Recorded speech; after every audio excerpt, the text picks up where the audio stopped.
What's up, guys? Blade Master here. Sorry, Allergy Master here.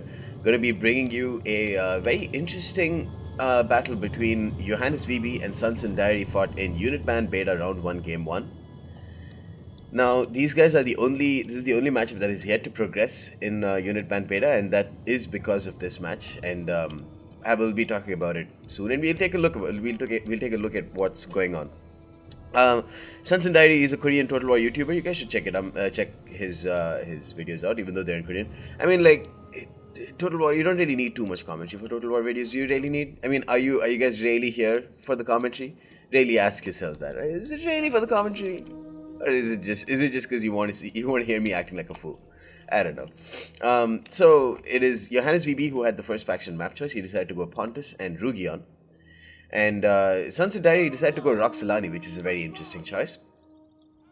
And so with the Roxolani, he had the first couple of bans. SunsinDiary decided to ban the not Mercenary Cavalry, the Noble Blood Cav, I believe, and the Bronze Shield Pikes, if I recall correctly. I mean, if I was him, I'd probably ban the Noble Blood Cavalry and the Cappadocian Cav. I don't. They didn't post what units they banned in the first game. So they just sent it to me by Steam message, and then like it was like old news, so it got deleted. So I remember he made a ban of like Bronze Shield Pikes, which I didn't really understand. And the other one I'm guessing is Noble Blood Cav, because I don't know. It could be either Noble Blood or Cappadocian. Either one would be very deadly to a Roxolani army. Now, meanwhile, JohannesVB has decided to ban the Steppe Noble Lances for 750 talents for Roxolani, and the very high tier melee cavalry that they have, the elite Sarmatian, whatever they're called. So they're left with the cheap melee cavalry Sarmatian horsemen and the cheap steppe armored lancers. So these are literally all the melee cavalry that he can bring, melee and shock cav, are all very cheap and very fragile. So he can bring a lot of them in numbers though. He's brought a total of 3 Sarmatian horsemen and 3 steppe armored lancers in the center. He's got a lot of archers. He's brought a total of 6 horse archers, including 2 noble horse archers up here, and a mercenary Amazonian rider. And on his right flank, he's got a total of 3 Sarmatian horsemen and 3 steppe armored lancers again, with 1 armored horse archer, 1 noble horse archer, and a mercenary Amazonian rider. So interesting build, not very strong at all, but that's what you get with Roxolani. That's why people don't really go with Roxolani or Royal Scythia in the unit band tournament, even though in regular tournaments they're probably stronger than Masagita as the Nomad faction. Meanwhile, for Pontus, 3 total Pontic Royal Cav, 2 of whom are kept in the center, in the forest, very smart. He's brought 1 pikeman and 2 levy pikemen up front. Not really sure why he decided to bring pikes. They just get shot to pieces by the cavalry. Although the noble horse archers are taking damage from the eastern slingers. You can see 1, 2, 3 eastern slingers. That's it. 4 eastern slingers. Smart. Wouldn't have brought any eastern archers, and he didn't, because very easy to kite the eastern archers. Not so easy to kite the eastern slingers. Besides that, he's brought a total of 6 Thureos spears, 3 on either flank, and they are really going to be the main killing force behind this army. He's also brought a couple of mercenary Celtic warriors, 3 mercenary Celtic, 1 Pontic swordsman, and that's it for his army. So the real difference makers in this game, I think, are going to be the Thureos spears. They need to be kept behind the pike lines. I think that's going to be an interesting use of the pikes, because you can use the levy pikes and the pikes to absorb the damage from the charge, and the Thureos spears really won't do well against a charge. That being said, they don't have the most powerful shock cavalry to worry about. The steppe armored lances will take at least 2 to 3 charges to completely slaughter the Thureos spears. So in that sense, you know what, it's looking very good for JohannesVB. But Pontic Royal Cavalry over here getting shot to pieces by the horse archers. A lot of heavy shot, most likely. If they are taking, I would be very surprised if they aren't taking heavy shot right now. Maybe we can look at the stats. I don't know if they are. Let's look. Yeah, they're probably, because the shots per minute is very low on these guys, and that's because they're using heavy shot. Yeah, see, that's regular shot. Noble horse archers on at the distance, got 7. Over here, ooh, nice. Sarmatian horseman, no, he hasn't used Draco, which is very strange. Needs to use Draco to remove bracing and cavalry bonus for these guys. They have popped square. Already lost a lot of men. and he's going to pull away. Now, the reason why this is an interesting battle is because these guys have refused to play the rest of the matches because JohannesVB decided to, basically said that SunsinDiary has been pulling through in this game a lot. He said there were at least 4 separate large incidents where SunsinDiary clearly pulled through in a game-exploiting, game-breaking way. Not my words, his. I haven't kept any rules for pull-through. I mostly said it's fine. Because in my opinion, there are hardly any cases where the game can be exploited to pull through. But I said, if you really have a big problem with pull through in a specific situation, send me a replay and tell me exactly where you think the problem is. He said there are 4 occasions, especially one in the late game. But he said all throughout his Thureos spears were getting pulled through. Now, for the first instance, not at all. They were flattened, they were put into squares so they can't chase after the guys, so they are free to pull out, not even pull through. Now the Sarmatian horseman has toppled down a lot of units and is going to be able to pull back. That's again not a game exploiting bug of pulling through. Here this Steppe armored lancer is about to get charged by the Thureos spears, which is not good. Over here, very well done by JVB, putting his pikes down. Lost only a single unit to that and then got some kills with the Mercenary Celtic warriors with their with their precursor javelins. Meanwhile, the Pontic Royal Cavalry taking some damage over there. So now he is going to attack the slingers because the Pontic Royal Cavalry is being pulled away by JBB, and that's going to give the Sarmatian horsemen enough time to charge in and get some kills on them. Meanwhile, Thureos spears are firing into them from the distance. Over here, nothing yet. The noble horse archer general taking lots of damage from the Thureos spears and the eastern slingers. Let's put this up so that we can really see if there's any pull-through going on. On the right flank, on JVB's right flank, we're seeing... wait, let's pause this. We're seeing Sarmatian Steppe armored lancers clearly destroying the shit out of these Thureos spears on the charge. Some of them get back. Let's see if he pulls through. Let's pause it here. So 87 units dead on the Thureos spears. We can still see there are quite a few men that are fallen down. A lot of them have gotten back up, but honestly, in my opinion, this is not a case of pull through. Put this in slow motion, and everyone has to realize that if you are going to pull through a unit that is already gotten up, your guys are going to take a lot of damage. These guys, the Thureos spears did take damage, but I mean that's because they're medium. The Steppe armored lancer really didn't do anything. The Steppe armored lancer going to charge into the general, and this Sarmatian horseman has gotten caught while trying to pull through. So that's not an exploit. Sarmatian horsemen have gotten caught. They're going to pay for it because these Thureos spears have deadly anti-cavalry capabilities. The only reason the Steppe armored lancers were able to pull through was because most of the other Thureos spears were toppled down, and they've broken at 70 men. That's crazy. I don't know how. So meanwhile, the Steppe armored lancer has gotten into the eastern slingers, which is not good here. The Steppe armored lancer is going to get destroyed by Pontic Royal Cav. This Pontic Royal Cav taking a lot of fire from the horse archers. Should have been pulled right next to his army when he saw that there were horse archers near the forest. Mercy Amazonian Riders taking a lot of damage from Thureos spears. Here, eastern slingers getting caught by Sarmatian horsemen, and here Mercenary Celtic warriors getting ganged up on. Steppe armored lancer taking lots of damage from eastern slingers.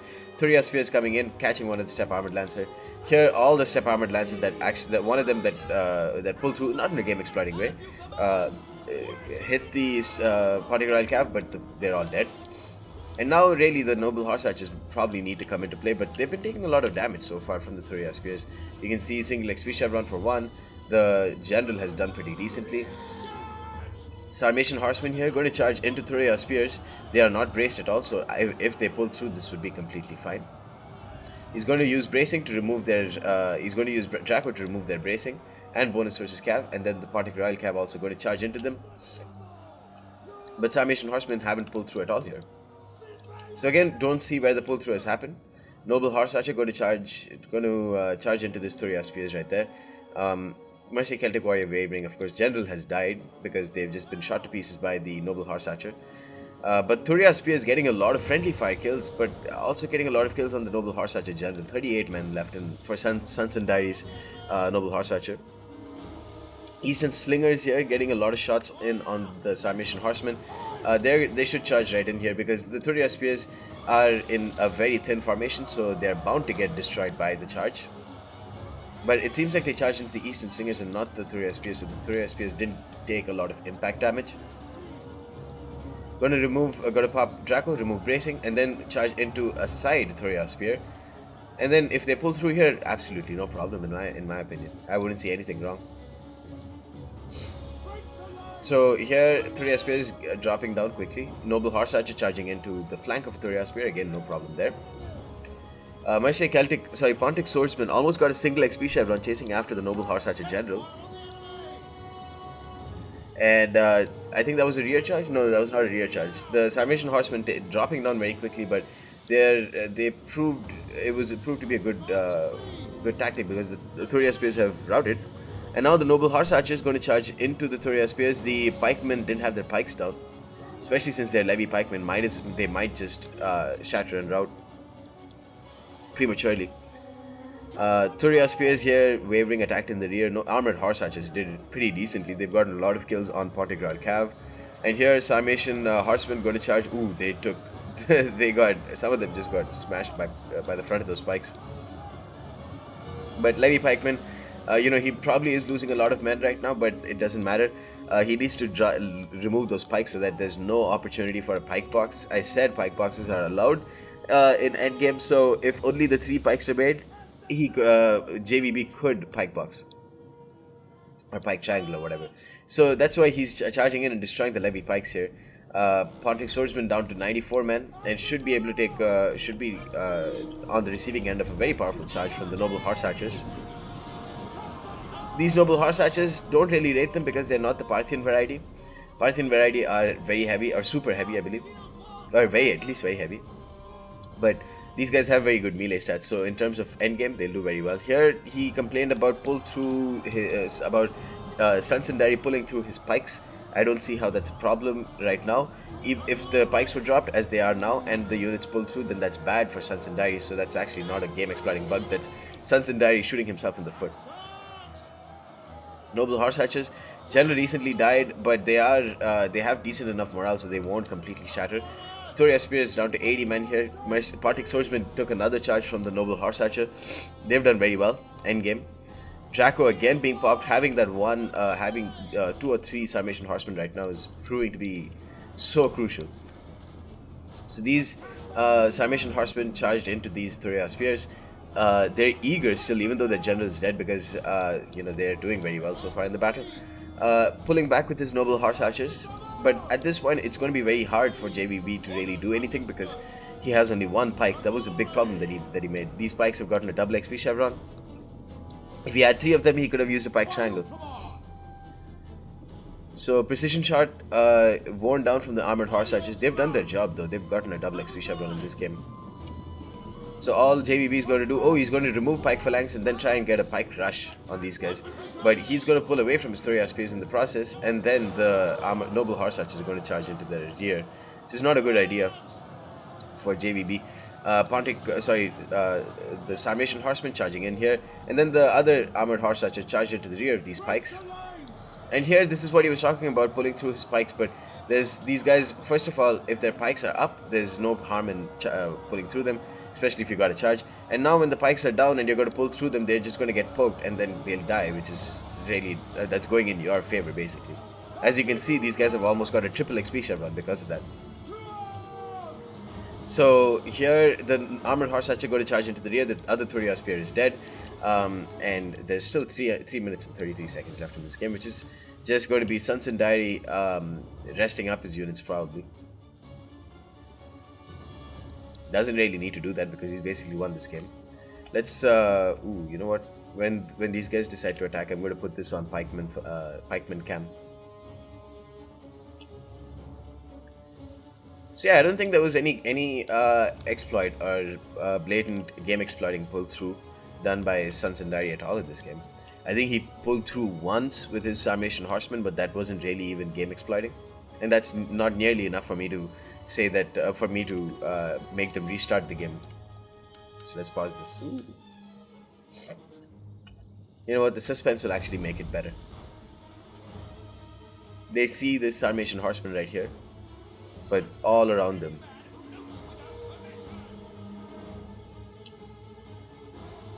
Let's take a photo. Okay, so these guys are getting so close, they fainted a charge. So close.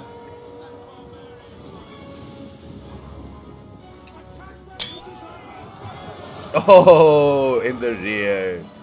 Yeah, that's bound to happen. And then they're going to pull out pikemen, going to chase after them, going to get rear charged by the other Sarmatian horsemen. Game over. Well played to SunsinDiary. Oh, this, wow. That correct moment of pausing though. Shit, I really want to take a photo. Oh, this is nice.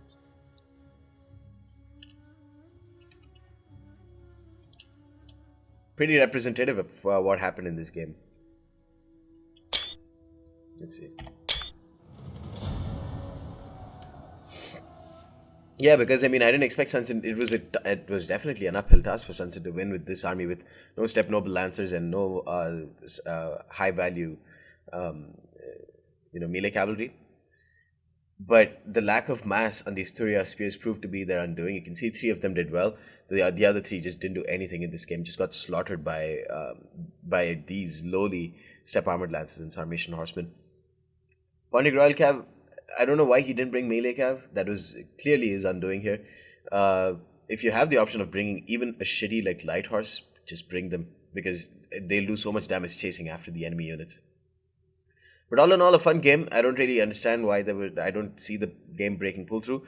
And yeah, you guys let me know what you think. If you saw something that was that you would consider an exploit, let me know. And until next time, guys, peace.